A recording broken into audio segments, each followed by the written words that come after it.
Olá, meus irmãos, olá, minhas irmãs, graça e paz, que o Senhor te abençoe nesse dia.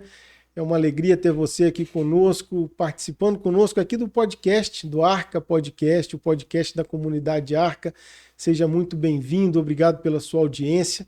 Nós pedimos ao Senhor para que esse conteúdo te abençoe, para que esse seja um tempo especial também na sua vida, um tempo de edificação e que a palavra do Senhor possa te abençoar. Então, nós começamos o nosso podcast e hoje nós temos um convidado muito especial conosco aqui, Pastor Antônio Carlos. Muito obrigado, Pastor Antônio Carlos, pela presença, pelo ajuste da agenda para estar conosco aqui. É uma alegria receber o Senhor, uma honra receber o Senhor. Que Deus te abençoe poderosamente, pastor. Seja muito bem-vindo. Muito obrigado, pastor Fred, por essa oportunidade que estou tendo aqui. Eu sempre sou homem público, sou da mídia, gosto de rádio e o pessoal me conhece mais só de voz. Então está conhecendo agora essa casquinha aqui. Amém. Obrigado, pastor. Obrigado pela presença. Que o Senhor te abençoe poderosamente. Pastor, nós vamos começar conhecendo um pouco mais do Senhor, aprendendo um pouco mais com o Senhor, mas de maneira assim, bem direta, né, da nossa conversa. Como que foi a sua conversão, né, a sua experiência com Cristo? Você já veio de um lar evangélico, já estava na igreja desde pequeno. Como é que foi essa sua experiência, a sua trajetória com o Senhor, com Jesus? Eu começo dizendo que testemunho que chama atenção é aquele que a pessoa matou, roubou, maconhou, destruiu e depois aceitou Jesus e aí vira celebridade. Todo mundo aplaude, mas aqueles testemunhos assim que eu sou nascido e criado num lar evangélico, esse testemunho às vezes a pessoa não gosta muito de ouvir não, porque é o trivial, é o comum. Mas eu me orgulho disso. Me orgulho de dizer que eu sou praticamente nascido e criado num lar evangélico. Os meus pais aceitaram Jesus Cristo como Salvador pessoal ainda quando eu tinha 3, 4 aninhos de idade, na Igreja Presbiteriana do Brasil, igreja que eu devo até hoje a doutrina, os ensinamentos, devo até hoje a moralidade, devo até hoje esse crescimento no Evangelho. Expus agora recentemente num culto que eu estava pregando na minha própria igreja, falei assim, olha, não pensem vocês, falei claramente, que o aprendizado de Bíblia acontece no seminário. Não, acontece na escola bíblica dominical. É ali que as historinhas vão entrando em sua vida, que os personagens vão entrando na sua vida. O meu herói sempre foi Sansão. Já que os meninos tinham o Batman, eu tinha o Sansão. Já que os garotos da época tinham a revista de quadrinhos, eu tinha a Bíblia, tá? E eles tinham lá o Superman como o herói, o meu era Elias, que fez o fogo descer, aquele negócio todo. Então, isso ficou incutido na minha cabeça. Conversão. Quando se pensa em conversão, é a pessoa que pecou, pecou, pecou e um dia converteu, parou de pecar. Também não é assim. Nascido e criado no lar evangélico não significa que eu tinha a escritura das moradas celestiais por ter nascido e criado no lar evangélico. Não. Eu nasci e me criei no lar evangélico, meus pais me criaram na igreja, com todo o ensinamento de igreja, mas houve um dia especial. Esse dia eu me lembro.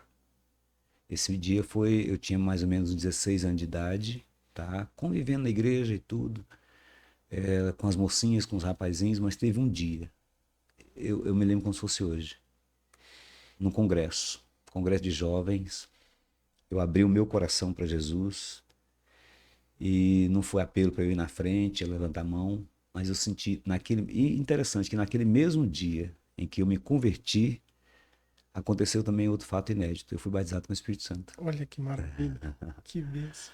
Foi num congresso de jovens, e a minha vida mudou. Agora, mais para frente a gente vai falar sobre a questão da chamada, mas naquele dia Deus confirmou também a minha chamada. 3 coisas importantes: Olha que a bênção. salvação, o batismo com o Espírito Santo e a confirmação da chamada. E uma vocação ministerial. A vocação ministerial. 3 em 1. 3 em 1. Que De uma vez. experiência, pastor. Que experiência, De hein? uma vez. Maravilha. Graças a Deus.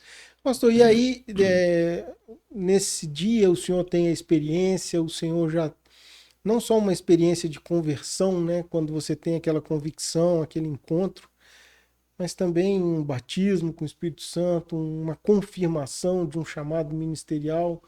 A partir disso, como é que desenvolveu a sua vida? É, como é que foi o desdobramento dessa experiência do senhor, né, depois desse congresso, né? Então, eu costumo dizer também muita coisa interessante, porque eu sou participante direto do movimento renovacionista do Brasil em 1966, quando as igrejas tradicionais sofreram, ou melhor, vou tirar a palavra sofrer, Sofrer. foram abençoadas com a bênção do batismo com o Espírito Santo. E desse movimento surgiram algumas denominações das históricas, que tornou história também. Por exemplo, do meio batista brasileiro, nasceu a Batista Nacional. Do meio presbiteriano, que era o grupo que eu fazia parte com os meus pais, nasceu a Maranata.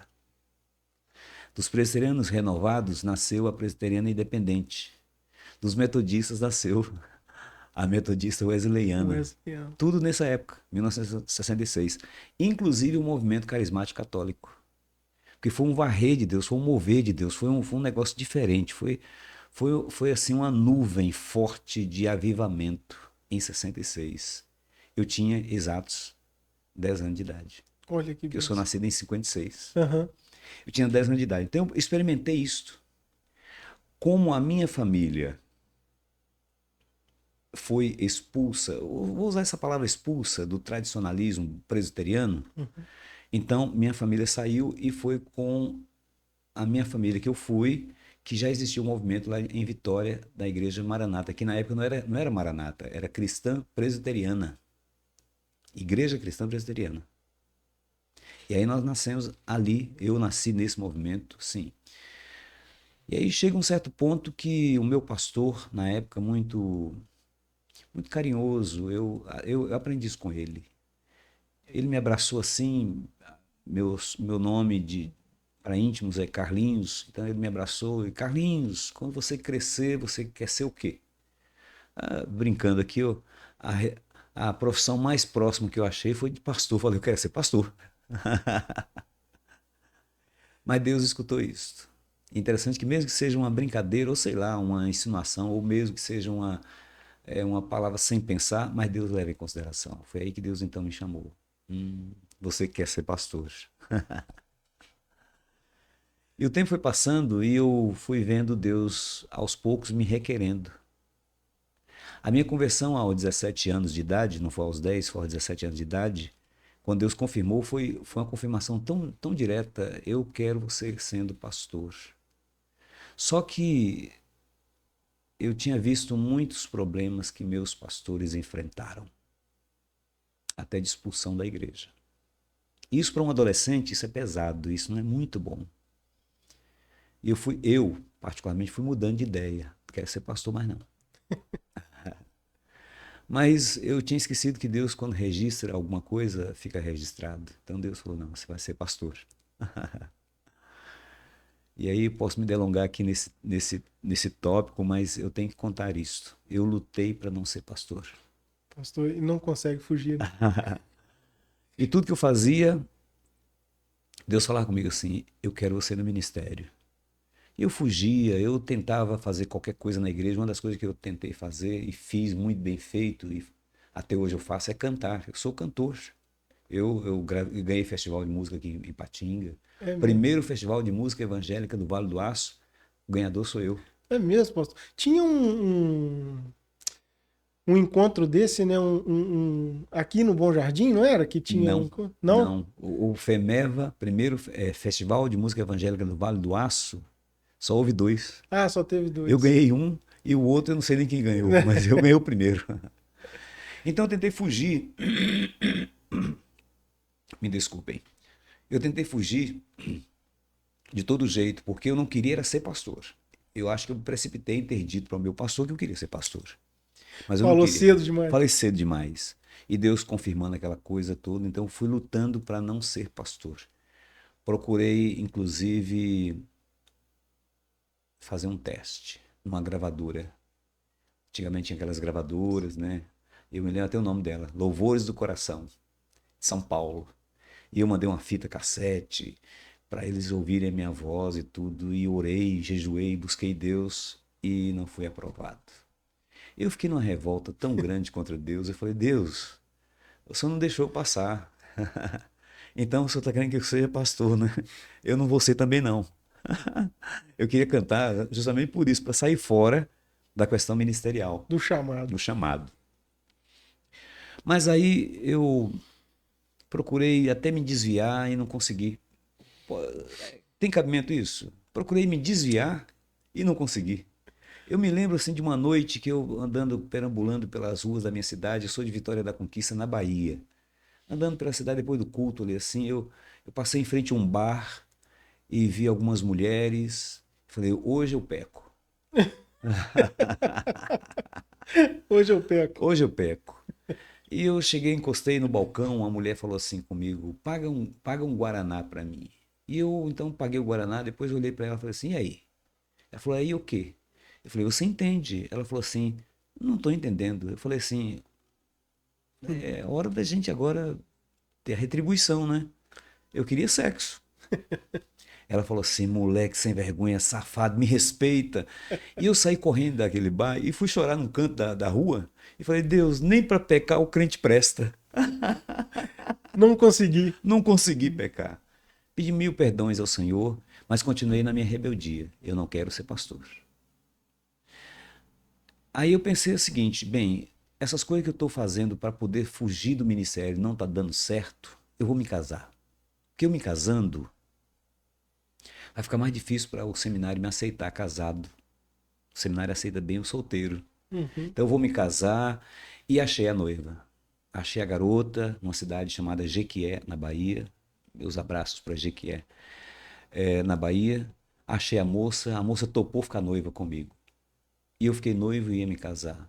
Mas não deu certo.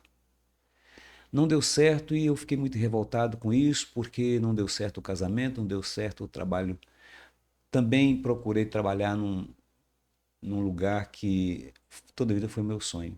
Eu cheguei a fazer um teste para ser locutor de rádio, Olha só. que eu queria sair fora do ministério. Eu gravar disco, locutor de rádio, noivado, tudo era para poder sair fora do chamado. E eu vendo que as coisas não estavam dando certo. Na rádio, por exemplo, lá em Vitória da Conquista, a extinta Rádio Regional de Vitória da Conquista, eu fiz teste, passei em tudo. O diretor falou comigo assim, Antônio Carlos, vou assinar sua carteira como locutor. Mas 3 coisas eu quero saber de você. Primeiro, você é crente? Eu falei, sou. Então você não trabalha no domingo? Eu falei, não, no domingo eu não trabalho. Ele falou, um problema para você. Segundo, você serviu o exército? Eu falei, ainda não. Você vai servir quando? O ano que vem. 2 problemas na sua vida. Falou o terceiro lá, que era a questão do estudo. Você estuda ainda? Eu falei, estudo. Então você não trabalha à noite. Não trabalha à noite. 3 problemas na sua vida. Aí, simplesmente, ele falou assim, vai para casa, pensa e volta. E leu uma placa que tinha assim na parede. Nunca traga problemas, traga solução. Eu saí da rádio chorando também. Eu sempre fui quebrantado. Diante das coisas de Deus, eu me quebranto fácil, choro fácil. Saí chorando e falei, Deus, o Senhor não está deixando nem isso. O Senhor não me deixou casar, o Senhor não me deixou fazer isso, gravar disco, o Senhor não me deixou. Agora a rádio, o Senhor me proibiu disso, Deus. E eu fiquei assim tão revoltado com Deus e falei assim, já sei o que o Senhor quer. O Senhor está me querendo no ministério, mas eu não vou. Se o Senhor quiser me tirar, o Senhor me tira da rádio. Deus me tirou. Passados uns certos dias, o meu pastor me chamou para cantar numa festa de 50 anos de um casal, de aniversário de casamento de 50 anos. E foi um dia negro. Minha cidade já é fria. Foi um dia chuvoso, foi um dia negro. Foi um dia que eu fui demitido do meu emprego. Foi um dia que a minha noiva me deu fora. Foi aquele dia assim que tudo na vida deu errado. Eu fui para a igreja. Era o dia de eu cantar. O meu pastor me viu lá na frente e fez assim, tadinho. E eu do fundo fiz assim, ó. Não vou cantar não. Bravo. Pastor, pasmem com o desfecho dessa história. Um garoto, um rapaz, recém-convertido, estava do meu lado. Tudo bem com você, Carlinhos? Eu falei, não, tá tudo mal. Ele falou só isto. Se tá tudo mal, vamos então orar. E nós fomos para um quarto de cimento, quarto que acumulava cimento. Ajoelhamos. Deus tomou esse rapaz em profecia. E as palavras foram essas: meu servo, lembra do emprego da rádio? Sim, Senhor, eu lembro.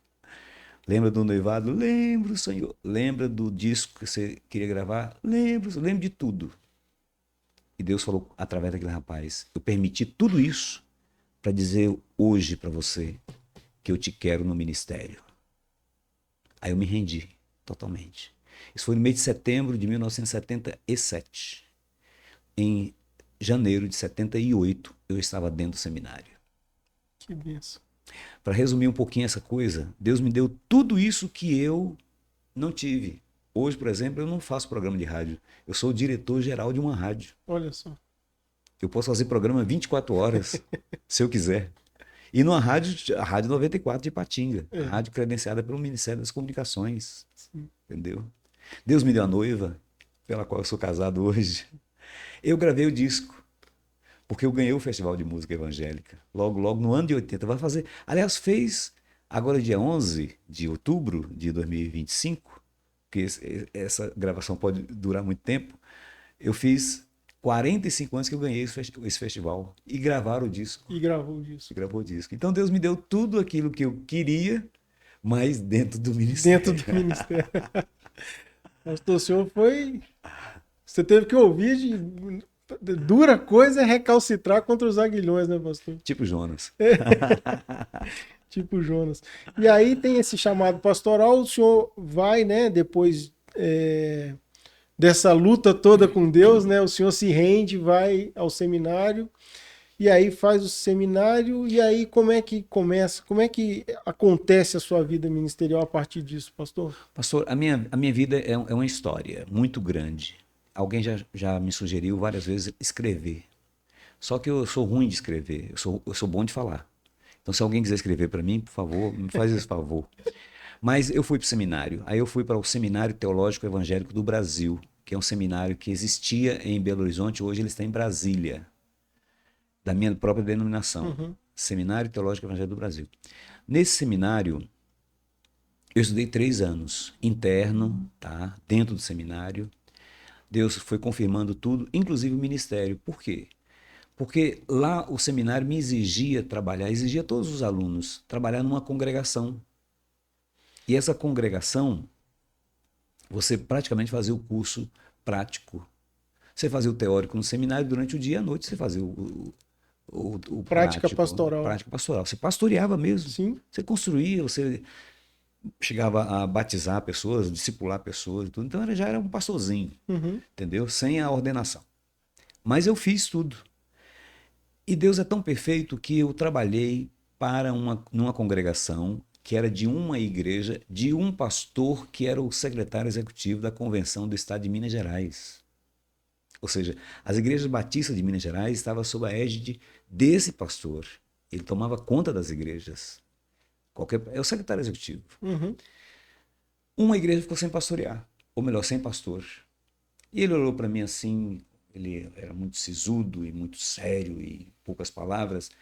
Antônio Carlos, eu vou mandar você para um lugar aqui em Minas Gerais. Falei, pastor, por favor, pastor. Eu amo uma cidade que tem na Bahia, por favor, não ri não. Mas eu vou falar o nome da cidade. A cidade chama Itororó. Não foi lá que você buscou água e não achou, não. Mas eu amava aquela cidade. E esse pastor insistia, não, você vai ficar aqui em Minas. Falei, pastor, por favor, você vai ficar em Minas. Falei, tá bom, pastor, tá bom. No meu último ano, então, ele me mandou aqui para... Ele falou assim, você vai conhecer a cidade, vai conhecer a igreja. Qual foi a igreja? Qual foi a cidade? Ipatinga. Ipatinga. E qual foi a igreja? Terceira Igreja Batista Nacional, no bairro Bom Jardim. Pastor, eu só vou conhecer. Ele falou assim, Deus tem uma grande obra para você. Eu nunca vi uma profecia de olho aberto. Olha. Desse jeito, não. Deus tem uma grande obra para você aqui em Minas Gerais. Eu vim conhecer a cidade. Vim conhecer a igreja. Diga-se de passagem, a igreja era só 4 paredes. As instalações sanitárias eram no fundo, uma privadinha mesmo. Eu falei, meu Deus, não tinha um jovem. O único jovem que estava entrando lá era eu, com 24 anos de idade. Eu não era pastor de ovelhas, eu era pastor de ovelhas. Mas foi ali que uma velhinha me abraçou e falou assim: Ô seminarista, vou orar para Deus te mandar para cá. Eu falei: não precisa orar, não. Deus já mandou também. Então eu estou vindo. E vim pastorear a Terceira Igreja Batista Nacional. Fui ordenado um mês antes da minha formatura. Esse podcast aqui é histórico, porque eu vou fazer agora no dia 31 de outubro 45 anos que eu fui ordenado. Olha que maravilha, pastor. Isso é profético. Que privilégio. 45 anos de ordenação 45 ministerial. anos. Que bênção, pastor. 45 anos.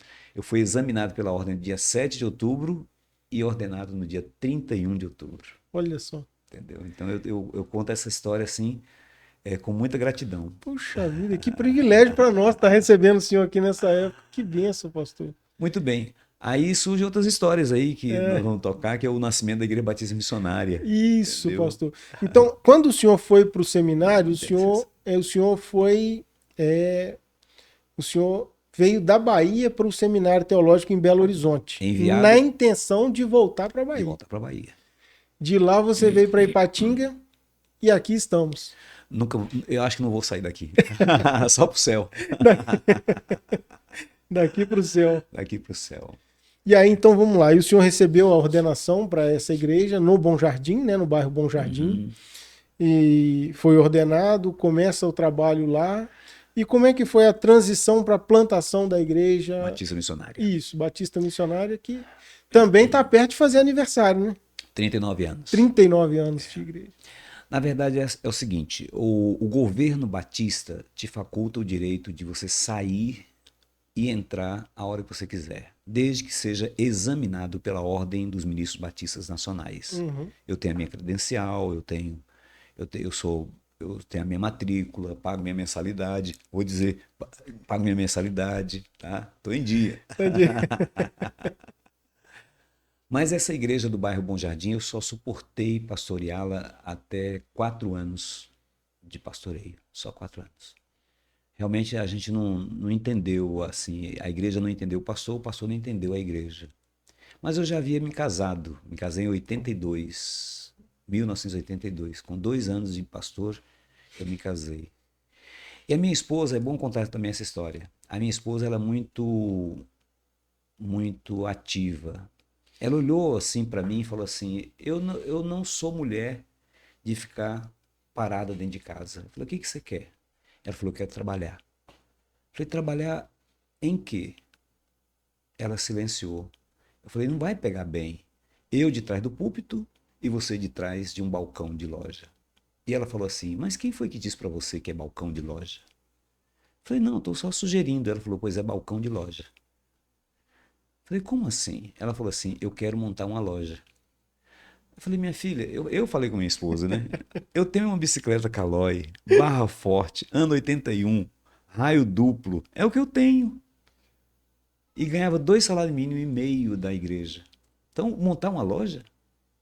Ela falou comigo assim, não precisa a gente montar agora de imediato. Eu tenho um vestido de noiva que eu me casei com ele, eu tenho outro que eu comprei fiado e tenho o terceiro que a minha mãe comprou e me deu. Com 3 vestidos de noiva, eu falei com ela assim, com 3 vestidos de noiva você quer montar uma loja? Ela falou assim, é o que eu quero. Eu falei, eu tenho a minha bicicleta, qualquer coisa a gente sai aí procurando noiva.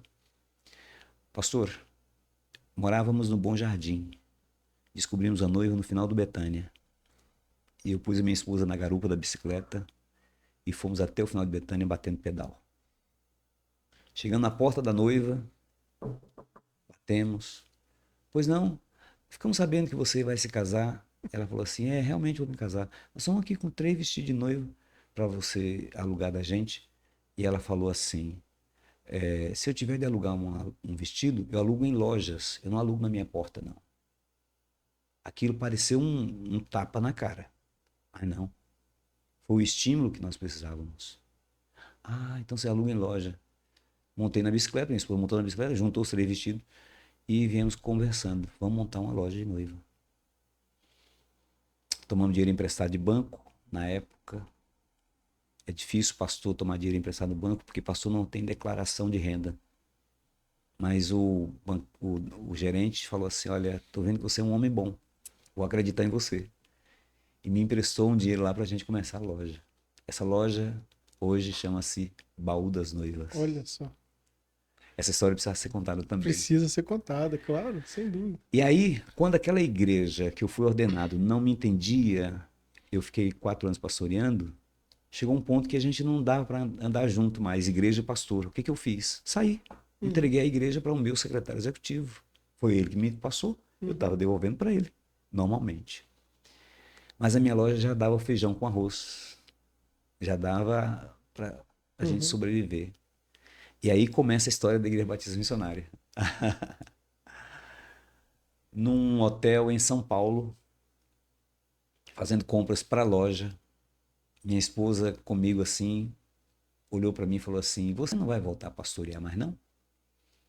Durante a viagem, No hotel. no hotel. No hotel, ali em São Paulo. Aí eu falei assim, Lindaura, eu só vou pastorear se uma igreja me convidar. Se não me convidar, eu não vou me oferecer. Mesmo assim, eu tive convite da Igreja Presbiteriana do Brasil, da Avenida 28 de Abril. Eu concorri com pastores lá. Batista concorrendo com presbiteriano. veja que prestígio que eu tinha, né? Sim. Mas por causa do festival. Sim. O festival foi organizado pelos presbiterianos. E minha esposa foi presbiteriana também. E a sua história e raiz. E a minha história raiz também. Toda. Então, e recebi também um convite para pastorear na cidade de Conselheiro Pena. Esse é mais gritante, esse testemunho, porque na noite que era para eu dar o sim, foi no 31 de dezembro de 1985, para eu dizer o sim ou não para aquela igreja de Conselheiro Pena. Minha loja ia ficar na mão de funcionárias. E eu estava disposto a pastorear lá, pela vontade de Deus. Subi no púlpito, pastor, é inédito o que aconteceu. Deus falou ao meu coração, não aceite o pastoreio dessa igreja. É uma injúria. Para eu transmitir isso para a igreja, eu tive que me contorcer. Mas eu cheguei, irmãos, pelo fato de uma moça estar solteira, não significa que qualquer rapaz serve para ela. Pelo fato de vocês estarem sem pastor, não significa que todo pastor serve para vocês. Eu, por exemplo, não sirvo. Deus está colocando agora, falei assim diante da igreja, no meu coração, amor por um bairro chamado Iguaçu, em Ipatinga. Eu não sei o que Deus tem para mim. Só sei que por isso eu não vou aceitar o pastoreio de vocês. Na hora que subiu no púlpito. Olha só. A igreja me injuriou, a igreja ficou com ódio.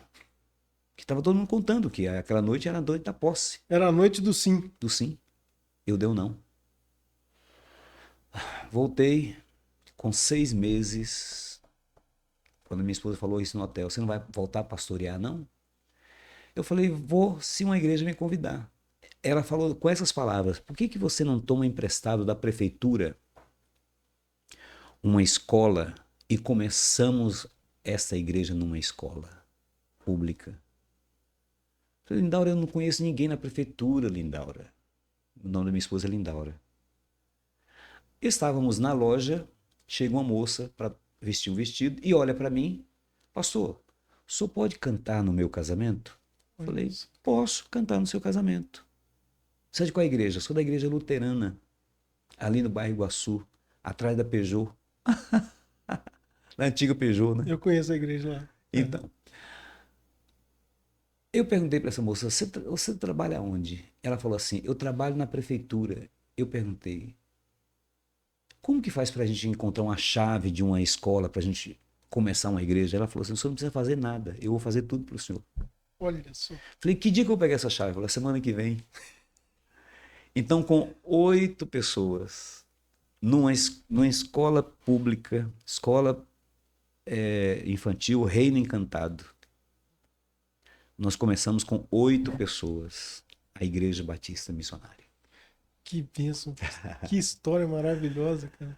8 pessoas começamos essa igreja. E essa igreja foi crescendo, pastor, crescendo assustadoramente. Eu falo assustadoramente porque hoje que eu vejo que há muita dificuldade para o crescimento, principalmente depois da pandemia, muita dificuldade para crescimento, muita desconfiança, muita coisa. Talvez a gente fale isso no final aí, a perspectiva da igreja para o futuro. Sim.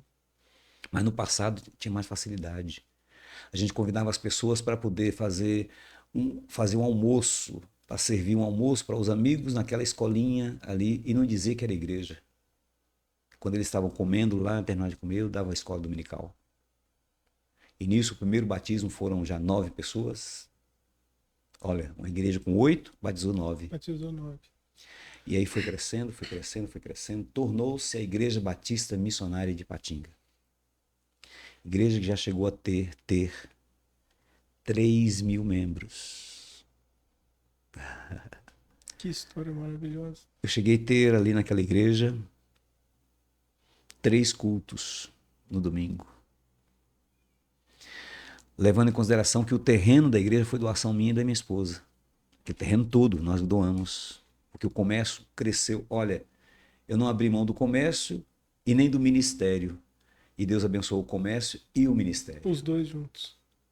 Minha loja deu dinheiro no mês de julho de 86, tanto dinheiro que dava para eu comprar 4 Monza 0 km no mês. Olha só. Então não precisava de dinheiro de igreja. Uhum. Eu investia na igreja. Aquela bancada toda que nós temos, bancos de embuia, maciça, púlpito, tudo foi o terreno da igreja foi nós ofertando. Que bênção, pastor. E isso a igreja cresceu. Que maravilha. Cresceu e alguém me pergunta assim, o senhor não tem congregações, não? As congregações que a gente tinha, eu fui organizando na igreja.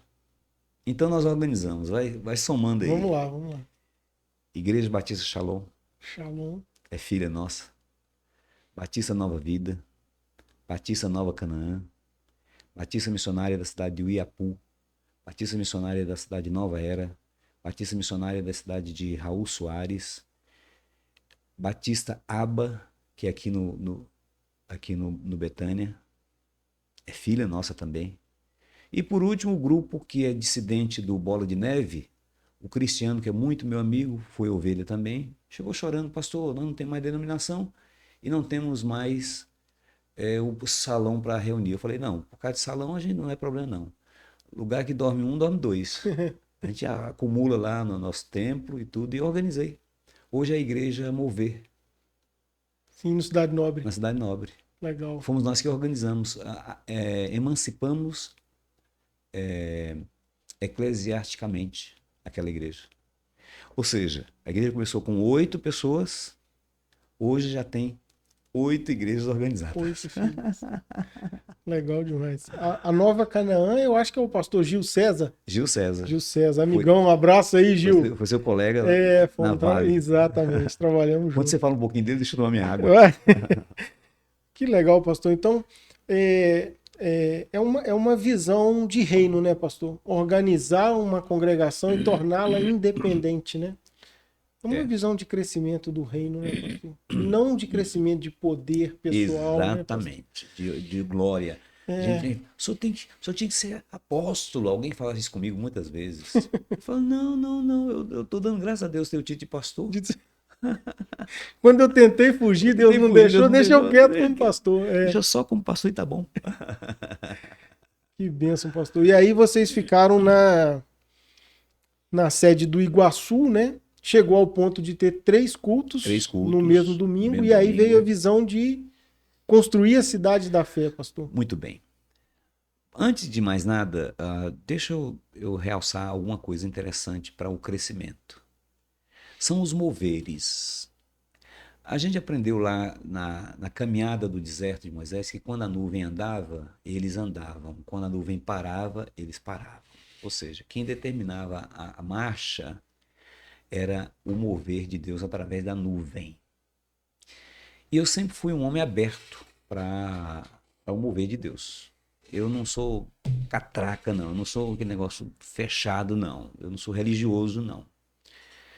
Então, quando surgiu o movimento G12, foi pedreira. todo mundo jogando pedra, e todo mundo, Silas Malafaia pregando contra, e todo mundo falando contra. E eu falei, peraí, eu quero conhecer esse negócio. Se estão falando contra, tem alguma coisa boa. E eu fui à Colômbia e vi no movimento G12 algo que eu falei assim, eu quero, porque é fácil. Para você mandar formar um pastor, por exemplo, você tem que mandar para o seminário, ele fica 3 ou 4 anos, depois de 4 anos ele fica mais um ano para ele ser examinado, depois de mais esse ano ele fica mais um ano para ele no probatório, para depois de 6 anos você falar assim, agora você está pronto para poder me pastorear. Eu aprendi no G12 a formação de discípulos. Ganhar, consolidar, treinar e enviar. Qualquer um, desde que seja seu discípulo. Então eu formei meus 12. Tal qual Jesus formou os 12, eu também formei os meus. E a Bíblia fala tão claro que Jesus falou em Marcos, ide por todo mundo pregar o evangelho. Ensina-os o que eu vos ensinei. Então eu falei assim, então é só passar o que você tem. Se Jesus passou o que ele tem para os seus discípulos e subiu aos céus, eu vou ensinar meu discípulo e quando eu morrer eles continuam. Eles vão continuar. Dão sequência. Vão dar sequência exatamente ao trabalho. Então, uma das coisas que fez crescer muito a Igreja Batista Missionária foi o G12. Cresceu muito. Cheguei a ter até 615 células. Olha só, que bênção, pastor. Eu tinha um líder meu, que esse líder meu, um 12 meu, chegou a ter 115 células espalhadas na cidade. Supervisionava 112 células. 112 células. Um líder. E eu trabalho com os 12. Eu trabalho com os 12 aqui e eles trabalham com a formação do 144, 1728, as multiplicações. Então isso facilita muito o crescimento e não te pesa nos ombros. Um modelo bíblico esse, né? Totalmente. Agora, muita resistência que esse modelo enfrentou foi que ele não chegou ao Brasil, me parece, da forma original que o senhor buscou na Colômbia. Parece que na viagem da Colômbia para cá ele teve alguns... Teve alguns percalços, algumas infiltrações e alguns interesses, que não vou citar nome por questões éticas, mas eu fui lá na Colômbia. Buscou na fonte. Fui. Eu fui 14 vezes na Colômbia. Todo ano eu ia. Todo ano. Aí eu vi a genuinidade e a simplicidade da mensagem do G12. E do discipulado. Eu aprendi só isso. É discipulado? É fácil? É você confiar na pessoa, preparada por você? Ele pode fazer? Pode. Então, teve uma vez que eu fiz 94 batismos numa noite. Olha só. Numa noite. Lá no templo antigo da Tupinambás. Que bênção. E aí você me pergunta assim, como você batizou? Que 94 seria 1 minuto para cada um, seria um jogo de futebol. Né? Com um acréscimo, né? Com um acréscimo. Aí eu liguei para o meu presidente, que eu nunca fui desligado da convenção. Eu não me desliguei. Sim. Eu preciso de uma identidade. Sim. E a minha identidade é Batista Nacional. E eu preciso de uma forma de crescimento. A forma de crescimento foi o G12. Aí eu perguntei para o meu líder nacional, olha, eu estou com 94 pessoas para batizar. Eu não tenho físico suficiente nem tempo. Posso usar os meus líderes leigos? Ele falou assim, desde que a igreja autorize em ata. Fiz uma ata, autorizando eles, pronto. Entraram comigo no tanque batismal, né? E ali eu só repetia, irmão falando tal, irmão falando tal, 6 uma vez, irmão falando tal. Crê no Senhor Jesus como seu salvo, crê no Senhor Jesus, parecia eco. Na hora que eu desci, todo desceu junto, batizamos rapidinho, os 96, os 94. Maravilha. Que maravilha. Mas esse crescimento, ele foi afetado pelas críticas. Até hoje o G12 é criticado. Sim. Entendeu? Mas a mim não fez tanto efeito não, porque eu estava no propósito do crescimento. É uma estratégia de crescimento e facilitada. Então vamos crescer. Vamos crescer. Vamos discipular, vamos né, discipular. Vamos discipular. E aí, quando chegou nesse ponto, né, de tanta gente, tantas células, tantos líderes, precisou expandir. Eu tô vendo que você tá louco para eu falar da Cidade da Fé. Não, eu tô... Tô vendo que você tá querendo chegar na Cidade da Fé. Como foi a ideia? Então, a pergunta é porque, assim, não tinha mais como aumentar os cultos do domingo, era uma necessidade de crescimento, uma visão de crescimento. Deus, ele antecipa nossas soluções. Vou repetir essa frase aqui. Deus antecipa nossas soluções. Você está pensando que Deus está alheio ao que você vai passar no futuro, ele já está providenciando na frente algo para quando você chegar lá, está tudo resolvido. Então veja, num congresso de G12, e desculpem eu estar referindo muito, quem está me assistindo aqui vai me perdoar, insistindo muito no G12, no congresso do G12, o pastor César Castellanos, ele chamou, eu quero convidar todos os pastores para vir aqui na frente para eu orar. Por um breve momento, pastor Fred, eu fiquei ali com as minhas mãos assim, fechei os meus olhos, eu tive uma visão. A visão que eu tive é que eu estava em um monte, desse monte eu olhava para baixo, eu via um rio, do rio eu via uma avenida de um lado, avenida do outro, e vi ônibus numa avenida dessa. Escuta, isso foi lá na visão em São Paulo, no ginásio Ibirapuera. E uma multidão vinha até a mim. Essa multidão vinha até a mim. Eu balancei a cabeça, assim como se estivesse me desvinculando daquela visão, e tranquilo. Vim para Ipatinga de volta, eu, minha esposa, e quem foi comigo? Um corretor de imóveis me procura. Pastor Antônio Carlos, quero te mostrar uma coisa. Eu falei, o que que é? Não, vão comigo. Me levou exatamente num lugar que era montanhoso.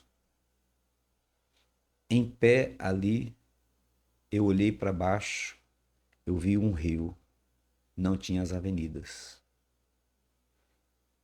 Na mesma hora a visão voltou toda. O próprio corretor de imóveis falou comigo assim, pastor, o senhor está passando mal? Eu falei, não, estou passando até bem. Tô passando bem Estou passando demais. bem demais. Então Deus confirmou ali, naquela visita com o corretor, uma área. Aí eu perguntei para ele, por que você me trouxe aqui? Ele falou, para o senhor comprar. Comprar isso tudo aqui, esse terreno todo? Ele falou, sim. Qual o tamanho desse terreno? Pasme, 109 mil metros quadrados. Eu falei, isso não é para mim, não. Não, pastor, a gente facilita. Resultado, fechei o negócio. 109 mil metros quadrados, compramos do senhor. Ele foi candidato a deputado federal, dono dos postos de gasolina. Ronaldo de Souza. Boas memórias eu tenho desse homem, ultra honesto. Esse homem negociou comigo assim numa transparência, numa facilitação tão grande A sinceridade, né, que eu pastor? devo para ele isso, entendeu? Não sei se está no céu, mas se estiver lá eu vou te encontrar, doutor Isso. Ronaldo. Te dou um abraço. E aí surgiu a ideia de construir um centro de convenções. Você com uma área desse tamanho. Eu tive a ideia de construir um centro de convenções. Eu pensei, todas as igrejas querem fazer eventos, procura o Zipa, procura Ipaminas, procura a área do kart, procura. E tem problemas. A área do kart tem problema com som para a vizinhança. O Ipaminas tem problema com estacionamento e som. E limitação E do limitação espaço. também de espaço. O Zipa é longe demais e aquela complicação é aberto. Deus colocou no meu coração, constrói um centro de convenções para o meu povo. E aí eu já não pensei mais só na Igreja Batista Missionária. Eu pensei nas outras denominações com seus eventos. No povo de Deus do Vale do Aço. Povo de Deus do Vale do Aço. É o centro de convenções para a igreja. Agora, eu que estava lá no centro, na rua Tupinambás ainda, quando veio a pandemia, o governo falou assim, fica em casa. A minha igreja toda foi para casa. Eu preguei para 5 pessoas assim, numa câmera, igual olhando para vocês aqui. 5 pessoas, meus queridos, com a mesma emoção de estivesse pregando para 5 mil pessoas. Meus queridos, mas não era a mesma coisa. Aí, isso foi em março de 2020. Maio de 2020, o governo falou assim, volta. Quando mandou a gente voltar, a igreja estava destelhada, estava teto solar, porque eu tinha feito a reforma. Arranquei o telhado, quebrei a galeria, eu ia fazer uma reforma. E eu fiquei agora, e agora?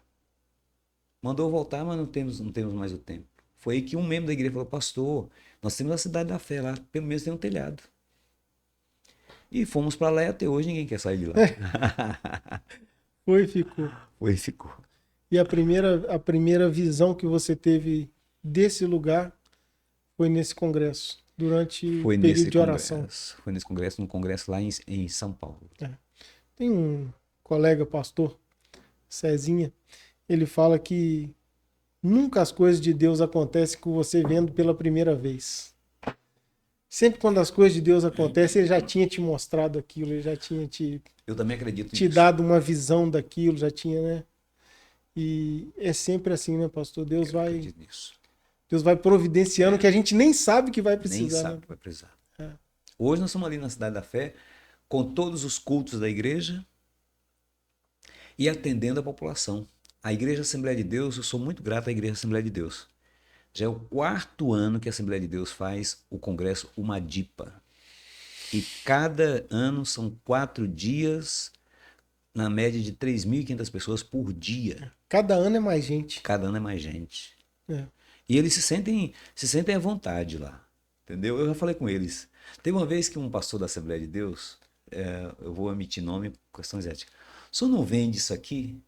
Eu falei, não, não vendo, muito menos para vocês. Aí ele falou assim, por que você não vende pra gente? Porque vocês já são donos. Já é nosso, né? Já é nosso, é seu. Então vender uma coisa que já é sua.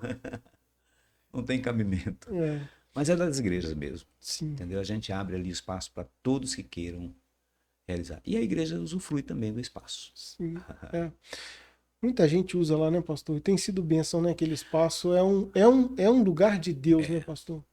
Por exemplo, esse movimento Legendários Sim, poderia crescer mais, mas eu acho que ele cresceu mais por causa do apoio que ele recebe. sem dúvida. Tanto o local como o espaço lá e tudo. A própria estrutura da igreja, né? Hoje lá na Tupinambás 300, o Legendário tornou o escritório central do Legendário. Tudo está sendo resolvido lá. E não é um dia, não, é todos os dias. Então isso para a gente é um prazer. O Legendário do Leste de Minas usa bastante, né? Usa. Graças a Deus. Maravilha. Aú. Pastor, e aí, como é que foi a visão da rádio, pastor, de falar assim, a nossa igreja precisa de um meio de comunicação, a gente precisa expandir, precisa avançar. Como que se deu isso, pastor? Muito bem. Primeiro porque é aquilo que o pastor acabou de falar, da visão do pastor lá, o César. Cezinha cita. Que Deus, ele antecipa o negócio. Sim, quando você... Então, como eu tive a oportunidade de fazer um teste para locução lá na minha cidade, Deus não permitiu eu trabalhar, porque se eu trabalhasse de locutor, eu não ia ser pastor. Então, de repente, eu vim para Ipatinga, esqueci de rádio, até que nasceu a Rádio 94 em 2005. E o seu proprietário, na época, o deputado federal Carlos William, me chamou para fazer um programinha de graça, 10 minutinhos por dia. Aí eu comecei a fazer aquele programinha. E o programa tem um nome até hoje, Toque de Deus. Toque de... Com o toque do chofar. Com aquela estrutura. A oração do Pai Nosso em A hebraico. oração do... Não, não é o Pai Nosso, não. É número 6. É a bênção, é a bênção. uma sacerdotal. Bênção sacerdotal. Aí eu fui fazendo aquele programinha e tudo, e parei. Parei de fazer porque eles queriam cobrar, antes era de graça, queria cobrar, parei. Um belo dia eu encontrei com o Carlos William e perguntei para ele literalmente: Carlos William, você não vende essa rádio, não? Aí ele falou assim: a Igreja Universal está interessada, a Igreja Quadrangular está interessada, a Igreja Mundial está interessada, a Igreja da Graça está interessada. Aí eu fiz uma pergunta ousada para ele: por que essas igrejas? Você acha que Batista não pode ter rádio também, não? Fui desaforado, não fui? Ele falou assim: pode, pastor, pode? Então vamos sentar e vamos conversar. Então em 2011 para cá, ele passou a administração da rádio para a gente, para a Igreja Batista Missionária. Ela se sustenta com a Fundação Educacional Mineira. Mas a igreja está sempre por ali para poder dar um apoio necessário. Isto tem nos ajudado bastante na propagação do Evangelho. Teve um período que nós passamos a administração para um grupo católico. Foi quando a rádio teve muitos problemas. Deus deu uma visão para minha esposa, um sonho, aliás, deu um sonho para minha esposa, e o sonho da minha esposa é que ela fazia programa de rádio. Minha esposa tem voz de taquara rachada. Ela mesma falava assim, eu fazer programa de rádio, entendeu? Isso não é para mim. Mas assim que o grupo, que era um grupo católico, devolveu para a gente, eu inseri a minha esposa, falei assim, faz um programa simples aí, uma coisa de 5 minutinhos, 10 minutinhos. Pastor Lindauro faz às 18 horas. Às 18 eu acompanho horas. o programa. Às 18 horas. Tem audiência garantida, João. Eu dei o nome do programa Fim do Dia. Eu escolhi as músicas do João Alexandre. João Alexandre, é. Ainda-se Exatamente. Eu que programei aquilo ali e entreguei na mão dela. Você sabia, você falou audiência garantida? Não é sua só, não. Cidade em peso. É. Todo mundo dá notícia de que ouviu a pastora Lindaura. Pastora Lindaura. Naqueles 6 minutinhos dela. Então a rádio hoje serve como essa grande divulgadora do evangelho, está aberta a todo público, assim como Cidade da Fé também, tá? Todo público que queira fazer um programa, queira se inserir na programação, nós não somos restritos. É lógico que a gente tem que primar por uma rádio comercial, não é uma rádio pirata. É uma rádio homologada pelo Ministério das Comunicações, tem que ter uma ética e um perfil. Entendeu? Então a gente prima um pouquinho. Tem um zelo, né, pastor? Um zelo para dar uma programação boa. Temos uma audiência fantástica de católicos, de espíritas, de evangélicos, de todo mundo. Todas as denominações escutam. Assembleia de Deus escuta, pede música. Todo mundo usa a rádio. Muito comércio que a gente chega tá com a rádio 94. Sintonizada, né, pastor? 94. Tá todo mundo ouvindo. Mas é isto. Pastor, então, dessa visão de expansão do reino, o senhor vem conseguindo fazer grandes coisas, né? Com a ajuda do Senhor. Aquilo que o senhor falou de acompanhar o que Deus está fazendo, né? O mover da nuvem, aonde Deus se move, a gente acompanha e tal. E tudo isso veio com o ministério pastoral. Sim, sim. Né? Quanto que o senhor relutou por, né? E agora tudo vem. Como é que é a vida ministerial, pastor? Como é que é o pastor ali no dia a dia? A gente estava conversando aqui antes, né? Uhum. É muita emoção, hein, pastor? Interessante. Eu escuto muitos colegas dizendo que ministério é difícil. É muita luta, muita dificuldade, muita luta, muita dificuldade. Eu não acho, pastor. Nesses 45 anos, eu sempre tive o prazer de ser pastor. Eu falo sempre uma coisa interessante. Você estar no centro da vontade de Deus é a melhor coisa que existe para um ser humano. Estar no centro da vontade de Deus. Moisés esteve no centro da vontade de Deus. Josué esteve no centro da vontade de Deus. Abraão, quando foi chamado a sair, né? E a gente vê assim o declínio daqueles reis que saíram do centro da vontade de Deus, e vimos também reis que parecem apagados, que foram melhores do que Davi e Salomão, que foi Josias. Para mim, o melhor rei que Israel teve foi Josias. O garoto. Novo. Mas ele entrou no centro da vontade de Deus. Então, você estar no centro da vontade de Deus é você fazer tudo aquilo que Deus agrada. Mas você não deve esquecer, eu estou reportando sobre a minha vida, de que você é humano, de que você é um marido, de que você é um pai, de que você é um avô. Eu tenho 5 netos. Que você tem suas necessidades pessoais, você tem suas vaidades também, por que não? Sim. Simples, uma vaidade simples, um penteado de cabelo, fazer uma barba bem feitinha, mesmo branquinha, mas fazer bem feitinha, uma vaidadezinha natural de pastor. Semana passada alguém me perguntou como que era a minha rotina. E eu expus, porque não tem nada que esconder. Eu durmo bem. Eu sempre falo que tem pessoas que tomam um remédio para dormir, eu tomo para acordar. Porque eu durmo tão bem que se deixar eu passo. Entendeu? Assim que eu me acordo, eu me higienizo, lógico, e eu vou fazer a minha primeira refeição. Mas eu faço para mim e para minha esposa. Então sou eu que frito os ovos, tá? 3 por manhã e 3 à noite. Olha só. Eu que frito, eu que faço o chazinho dela, que a gente não toma café, a gente toma chá de canela, tá? Depois eu vou para a minha devocional. E até às 10 eu fico entre a devocional e atendendo os meus WhatsApps. Porque como pastor tem muito, faz parte de muito grupo de WhatsApp, então ele tem que pelo menos colocar em dia ali que viu. Então eu coloco em dia 10 horas em ponto, eu fico no aconselhamento na igreja. Aconselhamento até 11h30. 11h30 eu pego as matérias que alguém já prepara para mim e vou para a rádio fazer o meu programa. Faço até 1h da tarde o programa Toque de Deus, pela Rádio 94, todos os dias. E termino 1h. Aí eu vou almoçar. Eu almoço uma hora e fico até as 2 ali, me preparando para que a partir das 2 eu faça alguma coisa relacionada à administração da igreja. Porque eu sou o presidente, embora eu sou descentralizador, eu deixo muita gente fazer tudo por mim, eu deixo. Me dá mais vida. Para você ter uma ideia, eu tenho um diácono na minha igreja que é líder dos diáconos. Ou seja, ele que escolhe diácono, ele que demite diácono. Olha só. Eu não tenho problema com diácono. Som, eu tenho alguém que é responsável. A própria construção da Cidade da Fé, eu tenho um responsável.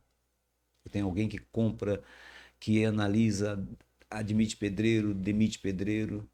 Então, eu faço questão de ficar no conceito de Pedro em Atos 7.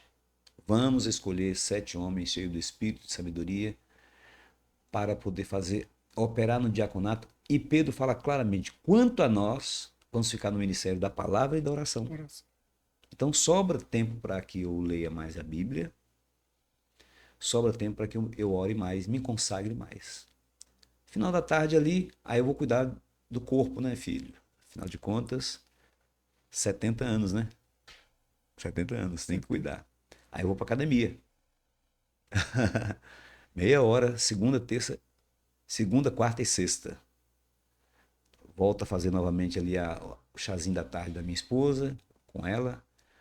Os dias que tem culto eu vou para a igreja, os dias que não tem culto eu fico, às vezes, numa visita, em alguma atividade pastoral noturna. Mas lembrando que sempre às 9h30, 10 horas em casa para dormir, para descansar. Sábado fico com um programa de manhã, programa Atitude, que é um programa mais jovem, onde eu me distraio muito com aquele programa. Eu brinco demais com aquele programa. Programa Atitude. À tarde eu fico geralmente com meus netinhos. Domingo o dia todo por conta da igreja. E assim, de ano em ano, sem férias. É assim a vida, né, pastor? É assim que vai. Sem férias. É. Agora, pastor, o senhor mencionou, né, que a gente abordaria esse assunto ainda no episódio. É, como que o senhor está vendo o futuro para a igreja, né? Com o contexto que nós estamos vendo acontecer, algumas leis um pouco complicada, é um... Como é que o senhor está vendo isso, pastor? Como é que o senhor vê o futuro para a igreja? Pastor, eu sou até suspeito de tocar nesse assunto, porque eu sou extremamente escatológico. Eu gosto de estudar escatologia, eu gosto de estudar as últimas coisas, gosto de observar as últimas coisas. E nós estamos vivendo já, sem dúvida, os últimos dias sobre a Terra. Cada profecia dita está se cumprindo literalmente. Mas a pergunta é o seguinte: e a igreja? Como que ela está, na sua ótica, vivendo nesses últimos dias? Infelizmente, pastor, infelizmente, quando eu prego sobre escatologia, eu falo assim, o percentual é 50%. Eram 5 virgens loucas, 5 prudentes. Estão 2 no campo, um será tomado, o outro vai ficar. Estão 2 na mesma cama, um será tomado, o outro vai ficar. A estatística é essa. A estatística escatológica, para mim, é 50%. Então, se nós conseguirmos levar até o arrebatamento 50% da igreja, nós estamos na estatística. Mas tem outro versículo que é pesado. Outro versículo é que muitos chamados, poucos escolhidos. Do mesmo jeito que a gente está vendo um despertar, nós estamos vendo também um esfriar do amor. E se por multiplicar a iniquidade, o amor de muitos está esfriando muito. É um desafio para nós pastores continuarmos na mesma mensagem, na mesma pegada, falando de Jesus, que ateísta raro. Não quero criticar meus colegas, eu sempre fui parceiro, mas hoje você não ouve mais mensagens sobre a volta de Jesus. E pasme, eu ouvi um pastor dizendo que é muita loucura da gente falar que Jesus vai voltar agora. Ele pensa que Jesus vai voltar aos 200 anos daqui para frente ainda. Nossa Deus. Eu não vou aguentar. Quer dizer, eu não vou estar lá. É. Mas eu vejo os acontecimentos, os sinais dos tempos. De 1948 para cá, a volta de Jesus pode ser a qualquer minuto. De 1948 para cá. Por quê? Porque quando virdes a figueira brotar, sabei que está próximo o verão. Jesus não queria falar de uma figueira comum. Queria falar de uma grande figueira chamada Israel, que de 1948 para cá se instalou como nação, com bandeira. E essa geração, praticamente é a geração da volta de Jesus. O último acontecimento que nós podemos dizer assim, pelo menos que nós estamos vivendo agora, é o acordo de paz. Eu tenho muito medo desse acordo de paz. Não é que eu tenha medo pelas minhas convicções. Eu tenho medo pela inércia de muitos que não estão observando. Porque o próprio versículo dá uma deixa para você, quando diz assim, e quando ouvides falar de paz, eis que sobrevirá uma grande destruição. Dizer que o presidente dos Estados Unidos já é o anticristo, eu também não vou falar isso não. Mas que o genro dele está sendo bem preparado, tá. Mas interessante o trânsito que aquele rapaz tem no mundo todo, né? Com líderes mundiais. Agora, pastor, um dos sinais que eu vejo, e aí eu vou me arriscar aqui, né?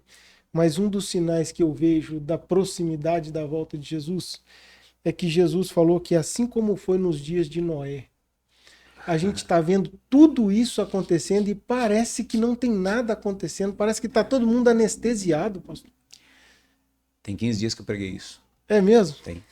Exatamente assim foi, o tema da minha mensagem foi assim foi, assim será. Então, pode observar que quando há a menção do tempo de Noé, também fala do tempo de Ló. O mesmo versículo lá de Mateus que fala de Noé, fala de Ló. E faz o comparativo usando a volta de Jesus. Comiam, bebiam, casavam, se davam sem casamento, ou seja, fazia de tudo sem a perceber de que o tempo estava chegando. De que o dilúvio poderia chegar, que o fogo sobre Sodoma e Gomorra poderia chegar, que Jesus poderá voltar. Assim foi, assim será. E não está muito longe a sua observação da realidade, não. Hoje a gente percebe uma igreja apática. Eu estou sendo bonzinho demais em dar a estatística de 50%. Distraído, né? Todo mundo Muito distraído. Muito distraído. Está na hora mesmo da igreja receber uma balançada. Mas eu creio também, pastor, porque 2 grandes eventos vão acontecer antes do arrebatamento da igreja, pelo menos a minha crença escatológica, que é o grande avivamento e o princípio das dores. Eu creio muito no princípio das dores. E nós já estamos vivendo. Dizer que o Brasil já é o princípio das dores. Já estamos sofrendo. Sim. Entendeu? China já é acostumada já a prender, matar pastor, prender pastor, esse negócio todo. Mas no Brasil está chegando. Mas simultaneamente o avivamento.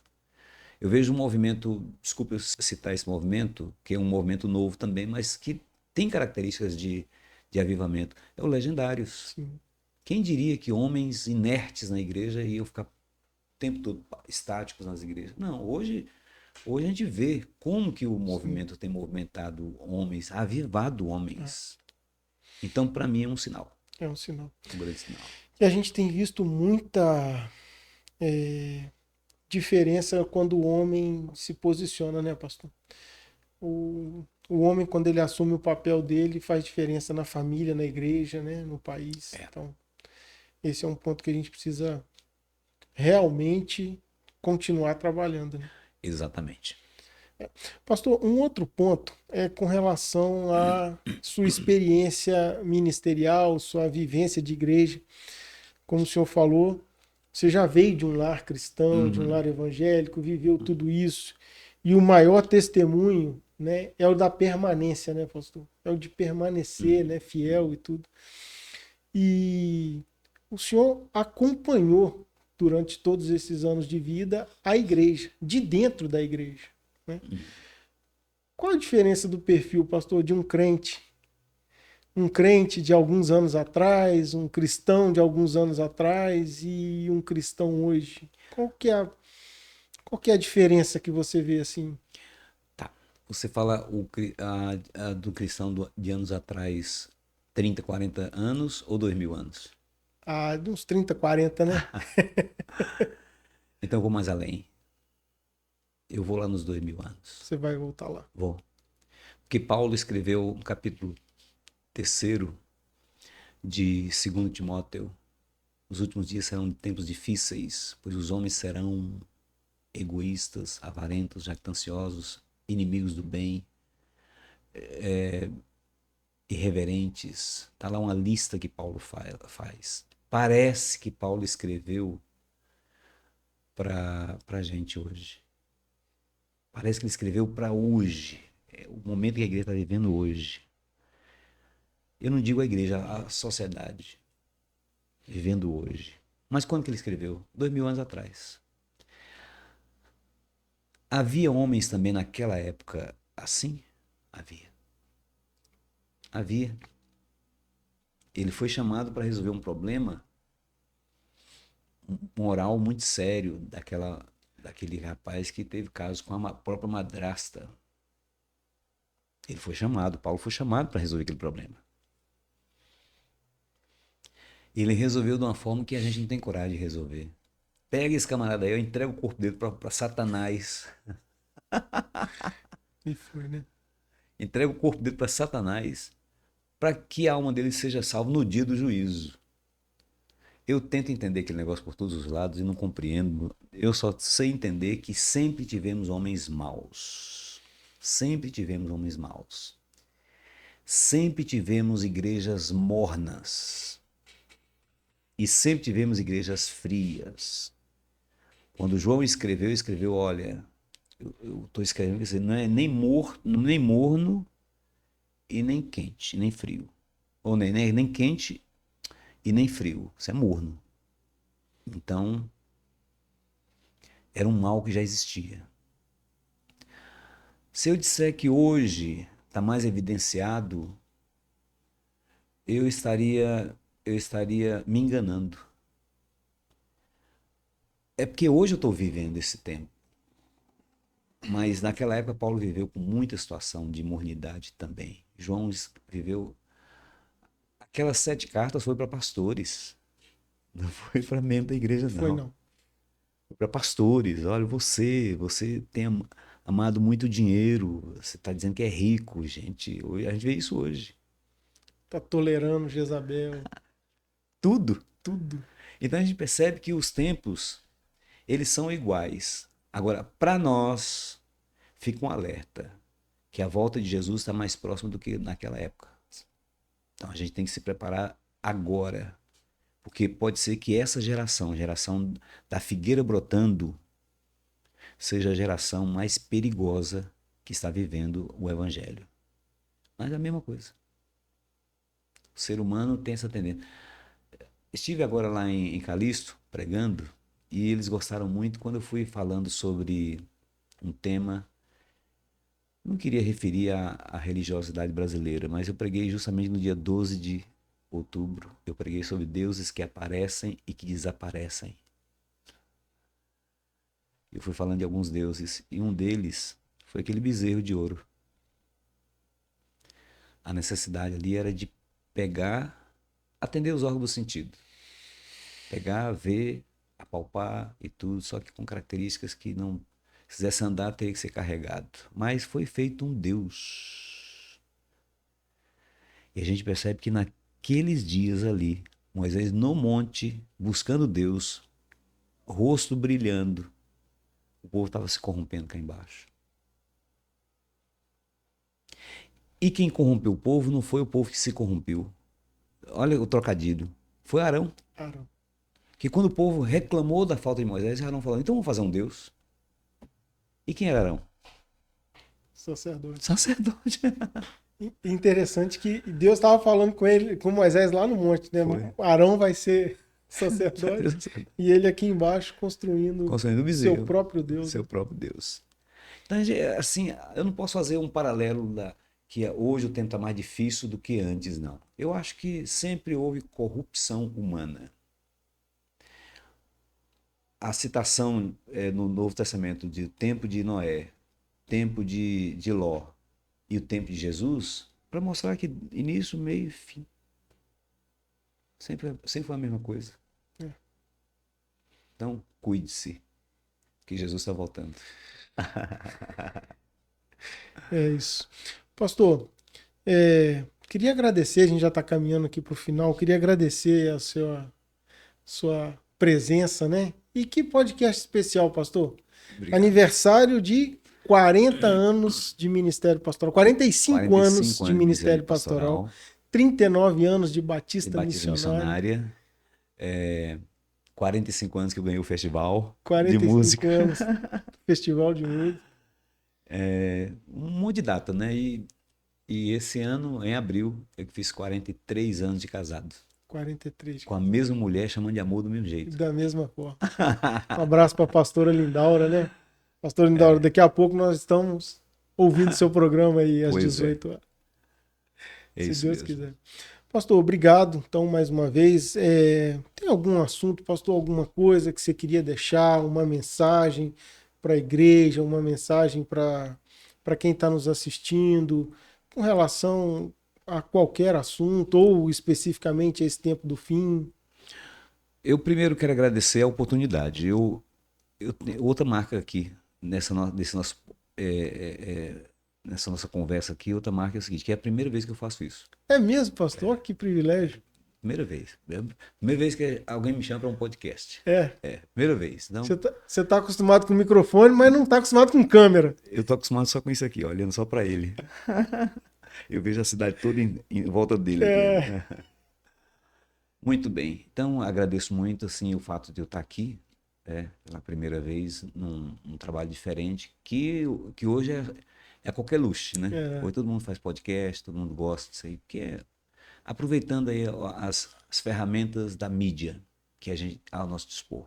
Então, muito obrigado. E, em particular, ao amigo, pastor Fred, ao amigo que a gente tem conhecido há um certo tempo, tem construído essa amizade, tem me chamado para aqui, para falar, para me ouvir, para desabafar. É mais um desabafo. Muita gente fala comigo assim, o senhor precisa escrever um livro. Não, eu preciso que alguém escreva o que eu falo. Se alguém escrever o que eu falo, vai sair um livro. Porque são muitas histórias. E não que eu me sinta aí o expert na vida ministerial. Não, mas é o tal do bate-cabeça, aqui, bate-cabeça ali, que você vai acertando até você passar. Então, se eu conseguir passar aí 45 anos sem desonrar o título de pastor, sem desonrar a minha família, sem desonrar a minha igreja, meu Deus. Então, eu já sou um grande vitorioso. Se eu já cheguei a essa idade, eu vou fazer ano que vem 70 anos. Se eu já cheguei a essa idade, honrando ao meu Deus, minha família, minha igreja, meu ministério, eu já mereço uma coroa. Já mereço uma coroa. Mas ainda tem mais que fazer, enquanto Deus quiser. Pastor, tem muita lenha para queimar ainda, pastor. Enquanto Deus quiser, eu vou estar aí não sei se à frente da Igreja Batista Missionária. Quando eu falo não sei, porque a gente não sabe o dia de amanhã. Realmente eu tenho preparado muito o meu genro, Uhum. o pastor Felipe, a minha filha Priscila, que caso algum dia eu venha faltar, eles vão tocar isso aí. Ah, sim. Tocar a obra de Deus com tranquilidade. E eu, na tranquilidade que está em boas mãos. Eu acho que eles não têm pressa desse dia, não, mas eles vão dar conta, pastor. Pode ter certeza disso. Quero imaginar. Pode ter certeza disso. Inclusive, depois, quando for lá visitar os netos, Sim. dá um toque neles. Fala, pô, o pastor Fred falou que vocês estão olhando a agenda, estão precisando de gravar um podcast com eles Pois também. Pois é. Pastora Priscila, a gente Então. já até começou uma conversa, né? Através da minha esposa, que eles estão lá na experiência do lar, esposa de legendários, então. E o pastor Felipe também, mas a agenda dele é puxada, né? A gente entende. A semana que vem tem top. A outra semana tem mais top. Tem outro top. Início de novembro tem mais top. Top então, 1.200 agora. 1.200 agora e depois vai para 1.500 lá em Porto Seguro. Porto Seguro. Pastor Geraldo, né? Um abraço, pastor Geraldo. Lá tá lá em Porto Seguro. Lá. E assim, me sinto realmente bastante orgulhoso em estar aqui, fazendo isso aqui, porque raramente as pessoas conhecem as pessoas se as pessoas não abrirem a boca para ser conhecido. Então, quem era Antônio Carlos? Baixinho de 1,62 m e tudo, mas quem é Antônio Carlos através da história que ele conta? Exatamente. As renúncias que foram feitas. Quem é aquele seminarista que saiu da Bahia e se instalou em Minas Gerais, né, pastor? Quem é? Era sapateiro. Literalmente.